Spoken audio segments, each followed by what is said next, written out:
Hello again.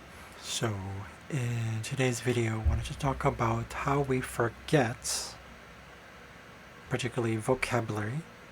Alright, so as in my previous video, it has a lot to do with forgetting is something we think it's something we force, right? Forgetting is something that we think that forgetting has something to do with because we're stupid or that we don't have the ability or we're not talented or those things. So it has a lot to do with our beliefs first of all, but at the same time how we get past that. Like we're already in a situation right now, we're already here where we are like, oh, I'm not very good at I don't have memory, or maybe if you got COVID or something like that. Well, this is when I would say probably one of the best times to really stop relying on that overuse of the conscious, right? I call it the adult brain, or the forcing of the conscious, like the ego, like an unhealthy ego. An unhealthy ego is basically a disconnect between the conscious and subconscious. There's no appreciation of your path, your role, your whatever you're in now in this life, and not allowing to trust inner nature, intuition, whatever, higher intuition, your inner divinity, or whatever you want to call it. The point is, it's there, and but when we're disconnected from it, it changes. It becomes this habit. Okay, so that's what the subconscious is for. So a lot of it has to do with I call it the mindset, feel set, being set. Okay, so either way, it's your whole being, your whole being. So I remember having this similar thing, this process when it comes to like, oh, I don't remember many things. I don't remember what I was going to say. What is that word? So I sort of still like believe that I had to perfect things. I had to be focused on the destination rather than the journey. I had to focus on the future rather than now. Well, the future hasn't happened yet.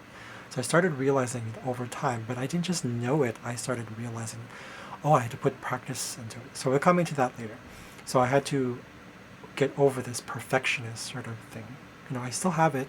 It's still there, but I was rushing through things. I gave this analogy earlier on in the previous video where it's like rushing, when you're rushing to the elevator or running through traffic, I'm in a hurry. It's like a clogged artery, right? Um, but it just definitely has a lot to do with self-worth and how we see ourselves, and probably most likely at a deeper level where it can be sort of traumatic. In my case, yeah. So it depends on your experience, but how we get past that is I'm gonna explain that later.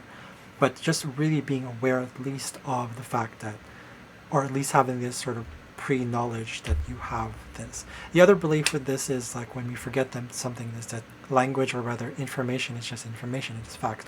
Okay, we'll get to it when we get to it, or we'll consult a dictionary, we'll look at the definition of this and all that stuff, and then hopefully it'll just stick. We rely too much on that. Hopefully, it's an unhealthy sort of release. It's just hoping, you're asking, but you're not working towards it. But at the same time, even though when we work towards something, we're forcing it. So there's an imbalance. It's an imbalance. There's no sort of wholeness, right? This is what the duality is, which is what this binary thing is we believe as humans. So I wanted to mention that, remember that a belief is a thought that repeats itself. Specifically, in my case, what I discovered is that a repeated thought becomes mental reality, therefore it starts to become real, and then it becomes built up emotion, and therefore it becomes emotional reality, and then it becomes part of your fantasy, it becomes part of your imagination, you're real, like, oh, it's really there.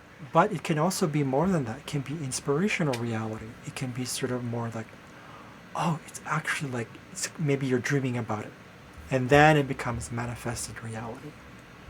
It just came to me like last week, and I was just like, oh, okay, so that's kind of like the process, right? That's kind of like, but with that aside, that's not the point. The point is that there are factors. So the other factor is, of course, I mentioned in a previous video, system conditionedness. Right? It's belief that we must have levels and grades. It's like, oh, I have to be proficient at this, so therefore I have to be, what's this, A1, B2, C2, what? Okay, and then what happens? When we're done with something, what happens? We lose the process, or really that we lose the sort of this inner understanding. It's like, wait a second, why am I enjoying the fruits of my labor rather than enjoying the moment of how that fruit came about, right? So it's an unhealthy ego again, because we're focused on perfecting, goals, and nothing else is coming about because we're forgetting the journey. We're forgetting the path we're in. We forgot that we have this function. We have forgot that it's complete opposite of gratitude. It's complete opposite of appreciation and love. It's an unhealthy ego. And previously in my video, I said it's a fear that it fears the role and wants other things that aren't there. We believe that we have this conditioned belief that it's like, oh, practice makes perfect. Well, first of all, practice is an implication, or it implies that first you have to have knowledge first and then practice it. Well, knowledge is knowledge. It's great. Knowledge is knowledge. You know about it, and then what? Language doesn't work this way, right? So perfecting, we become just, it's stuck. It gets stuck, right? So having, for example, let's say when I used to go to university, I say, oh, having a degree means success. It's like, oh, yay. Hard work also means success. We're always focused on the goals. 1 equals 1. Right? And that's it. That's the only world we see. And then we get scared because change is upon us and we're like, oh, wait a second. But change is a good thing. Even if it's gradual change, we have to really let go. And I still have things to work on myself. So this isn't about perfection. You have to get away from that. I'm not here to be your perfectionist coach or teacher or guide, whatever. I'm here as an example. I'm much of a person just like anybody else, growing. So there's a disconnect again, previously mentioned, is that when we are not aware of our habits and aren't aware of what we do in life and how we think, we feel, all that stuff, and we just go about it unconsciously, then there's a disconnect. That's why it's called unconscious. I'm not referring here to, like, by the way, to like any sort of like scientific, psychological sort of terminologies. I'm going with what I know.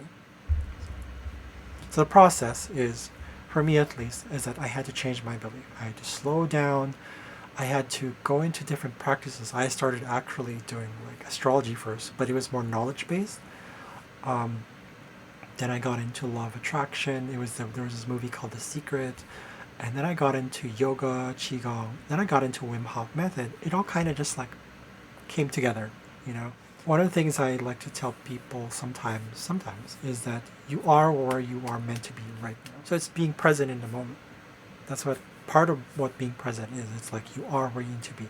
But that's more of a generalized, perspective, that when you are where you need to be right now, that's more of like in the whole picture sort of thing. But awareness and rather consciousness is more about, it's not even about talking like this. It's really like an awareness. You become pure.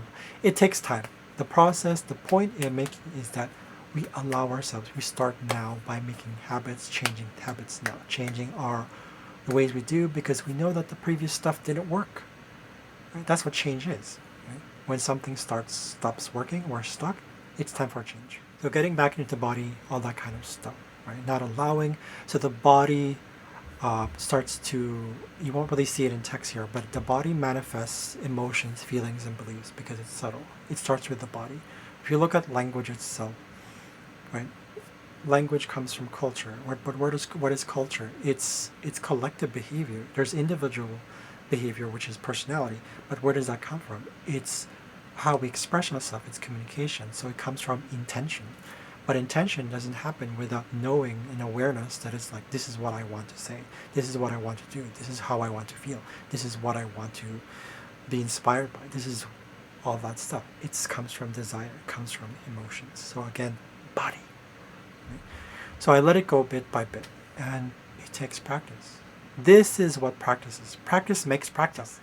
What we continue to believe will manifest in reality because our attention and intentions and bodies respond to it. Okay? I mentioned this earlier before. This is the process. Thought into reality. Then I changed my intention itself. I went for experience. I just go for experience. I always go for that. I'm like more in touch with my childlikeness, and I would highly recommend that you do the same thing. So schedule, but that's it. Put it in your time, make time for it by allowing for time. And when I say make time for allowing for time, what I mean by that is you put in the time, but not because I need to make time. Just put it because it's like, oh, this is realistically what I can do for this week. Once a week, fine. And what I mean by this, all this whole thing is like where I'm going with this in terms of like planning and doing stuff is whether it's vocabulary working on or your accent and pronunciation or grammar and all that stuff, it's not about any of those things. It's about the experience. So I'll get to more of that in a bit. So rushing is basically the same thing as having combustion because you're forcing something. It's like punching someone in the face. Like, poosh. That's why blood, when you hit someone in the face, they get a black eye. Why is that? Because the blood rushed through it. That's a combustion. It's sort of combustion-like. Okay?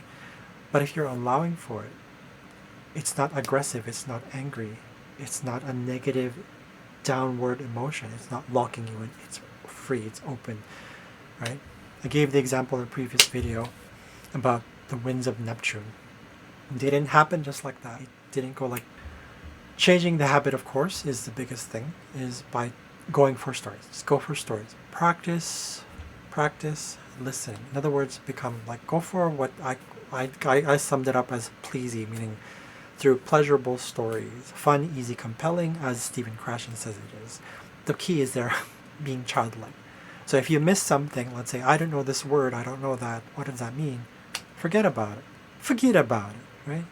It'll come back when you go through the story. Go through the story, right? Go with fun. A story, a movie, I don't know, anything that inspires you.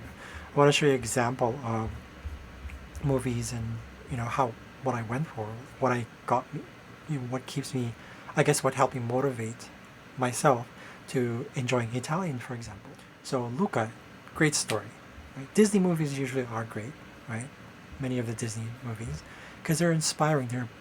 They can get you towards, not always, but when the source is also helping you to get you towards the joy of things, childlikeness, it does work.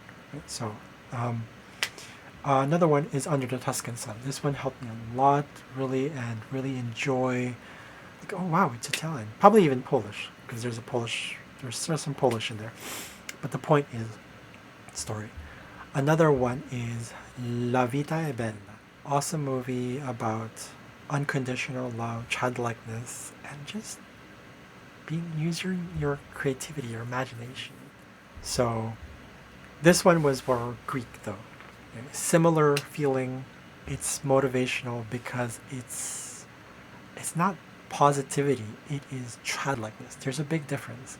Positivity is just kind of like getting yourself away from negative. This isn't it. Childlikeness is appreciating and knowing that even when it comes to negative things, when we're down, when we have especially trauma, that we allow the process to happen. That when we go through the emotions, it's okay. Go through it, but don't let it consume you. Don't let it, So by doing that, you make a choice. It is about choice, right? We all know this now. By now, most people, I'll probably say, have heard of choices. Not to be condescending, okay? That's the reality. Okay, so again, whether it's ongoing or old, like language, whatever it is, you still want to develop conscious habits, being aware of what needs to happen, when and where. It's really about the feeling. So, my challenge for people is go with children's shows. Watch it for a month. 1 month. Okay? Go for the joy. Be in the moment. Let go of that adult brain, that unhealthy ego. It doesn't mean that you're not going to go back to your job. It doesn't mean that you're not going to calculate things. It doesn't mean that you're not going to have logic. It just means it's time to practice going back to wholeness. Because wholeness means you have joy. You have appreciation for the wholeness of yourself. So that means that anything from basics like your logic, your emotions, your inspiration, your intuition, practicality, all those things, they all come together. They work together instead of separately. Right? So I challenge you guys to watch a children's show, or a show, just one show, whatever, or 1 month, and be in the moment. If a show sort of feels like it's not really for you, not because it's a children's show, but because it's just you're not really getting into it, go for something else. Anyways, I hope that helped. I will see you guys later. Thank you.